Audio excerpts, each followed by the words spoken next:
जो लोग ये कहते हैं कि जडेजा सिर्फ चेन्नई के लिए खेलता है, इस मैच के बारे में उनका क्या कहना है। 2014 में ओकलैंड के मैदान पर इंडिया और न्यूजीलैंड के बीच तीसरा ओडीआई खेला गया। न्यूजीलैंड पहले बैटिंग करने आई और मार्टिन गप्टिल ने मैच की शुरुआत पहली बॉल पर इस चौके के साथ करी और यहाँ से उन्होंने रुकने का नाम नहीं लिया। गप्टिल के साथ ही जेसी राइडर ने उनका साथ 5वें ओवर में छोड़ दिया जब वो भूवी किस बॉल पर बोल्ड हो गए, लेकिन one down I Kane Williamson ने गप्टिल को ज्वाइन किया और ये दोनों यहाँ से मारते चले गए। गप्टिल ने 80 गेंदों में अपनी 50 पूरी करी और विलियमसन भी 61 गेंदों में अपनी 50 तक पहुंच गए। फाइनली इस पार्टनरशिप को इंडिया ने 33वें ओवर में तोड़ा जब शमी किस बॉल पर रूम बनाने के चक्कर में विलियमसन 65 के स्कोर पर बोल्ड हो गए। विलियमसन के बाद अश्विन ने कोरी एंडरसन को भी बोल्ड कर दिया, लेकिन मार्टिन गप्टिल बस मारे जा रहे थे और 123 गेंदों में अपनी सेंचुरी तक पहुंच गए। फाइनली गप्टिल की पारी का एंड होता है रविंद्र जडेजा की इस बॉल पर जब वो 111 पर आकर रहाणे के हाथों कैच ले बैठे। जब गप्टिल आउट हुए तब न्यूजीलैंड का स्कोर 37 ओवर में 224 पर 4 था और जब 50 ओवर खत्म हुए तब इंडिया ने न्यूजीलैंड को ऑल आउट तो कर दिया था, लेकिन रन 314 हो चुके थे। अब इस हाई रन चेज में इंडिया के लिए रोहित और धवन ने 64 रन की ओपनिंग पार्टनरशिप लगा दी। 64 पर न्यूजीलैंड को पहली विकेट मिली जब मार्टिन गप्टिल ने धवन का ये शानदार कैच पकड़ा और इसी विकेट के साथ इंडिया का कोलैप्स शुरू हो गया।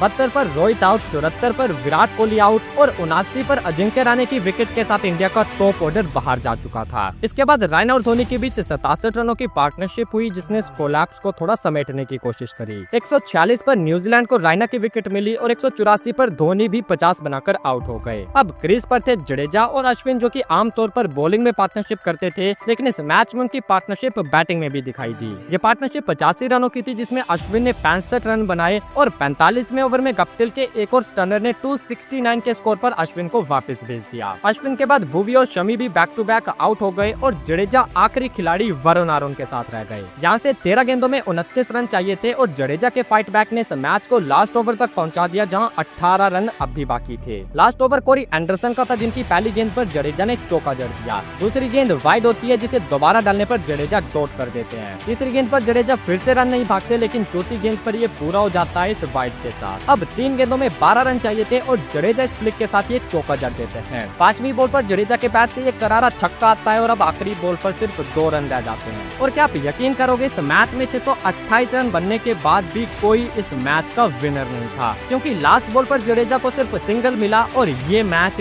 टाई हो गया।